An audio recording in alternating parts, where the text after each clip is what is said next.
Alright, hello mga Ka Arvs, welcome to my YouTube channel. Testing, mic test. So, gumagana kaya. So ngayon, tatry natin tong KOBY Helmet Disinfecting Foam. Wala akong magawa, bagyo ngayon may bagyo. So, try natin to. Mabaho na kasi helmet ko, hindi pa nalalaban. Tagal na. Hindi ko nang amuyin. Ang kailangan natin, syempre, basahan, malinis. Yung helmet na mabaho, para bumango.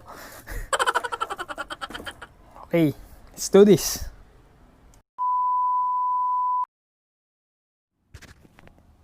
Hello, magana ka? Okay, bago tayo magsimula guys, basahin ko muna kung ano tong gagamitin natin. KOBY Helmet Disinfecting Foam. So, try lang natin to. Nakalagay dito, quick cleaning, strong sterilization, easy deodorization, shining like new. Maganda yun. Nakalagay rin kasi dito, shake ako ng shake kasi nakalagay sa instruction, shake daw before use. Shake tayo na shake. 1 second instant penetration. Lagi naman, diba? Kita nyo naman. Let's do this. Hello mga Ka Arvs. Welcome to my YouTube channel. Ngayon nga pala, papakita natin kung effective ba talaga tong KOBY Helmet Disinfecting Foam. Nabili ko nga pala siya sa Auto Buy Market. So, newly open na motor shop siya kay Idol Paulo Busa. And pwede nyo rin siya mabili sa Shopee, Lazada. Karang mga motorcycle shop meron din. And motorcycle accessories. So, try natin to. So, ano ba mga kailangan natin bago natin apply? Siyempre, yung helmet natin na kailangan natin disinfect. Yung KOBY Disinfecting Foam. Saka yung ayan, binaklas ko na yung mga padding sa inuunahin natin. So, ang sabi dito, yung instruction ay yung application niya kung paano. Shake before use. Spray foam on padded lining. Allow it to act.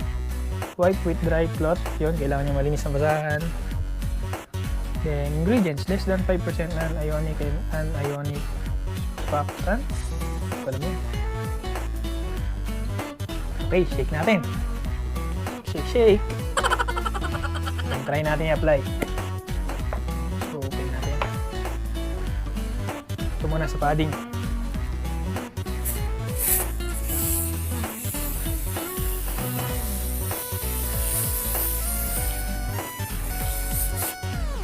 Yun.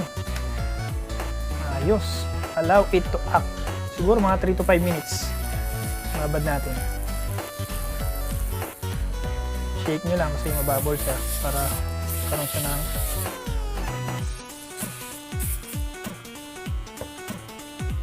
pressure. Parang Pilox lang yan. Parang lang nagpipintura.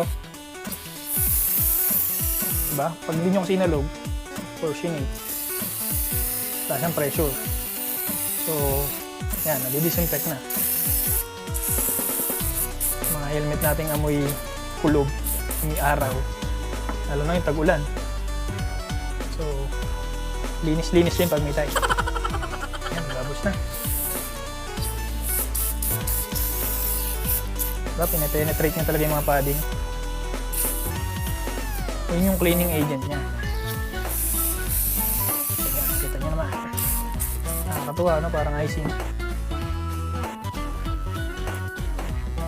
Wala akong magawa, bagyo ngayon, so vlog natin to. Then, update ko kayo pag okay itong KOBY Disinfecting Foam. After 1 day, try natin.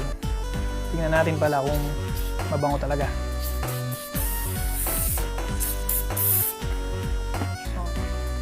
Nice.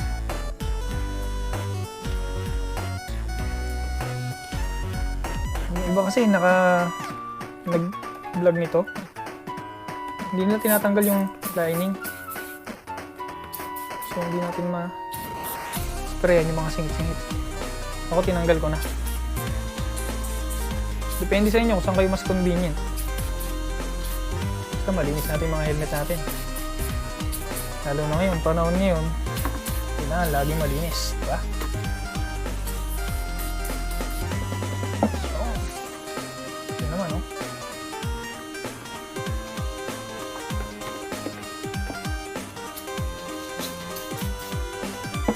Then, wipe it with dry cloth.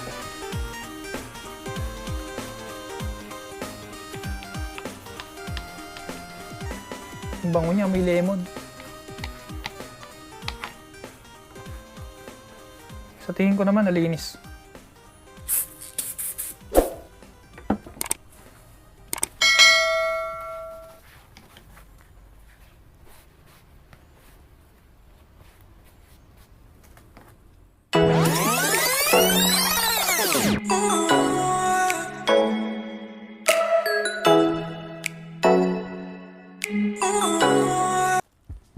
Alright guys, so yun, na-wipe it dry na natin.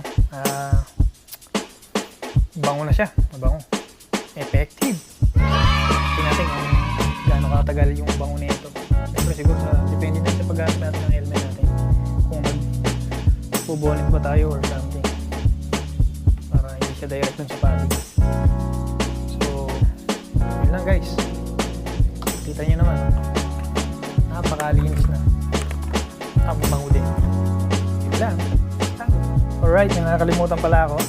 Shoutout nga pala sa Team Paangat. Sa mga bumabiyahe dyan, mga kalala natin, saka mga katropa sa Speedy. Ingat sa inyo. May bagyo ngayon. Ride safe, madulas ang kalsada. So, ingat. Yun lang. Peace out!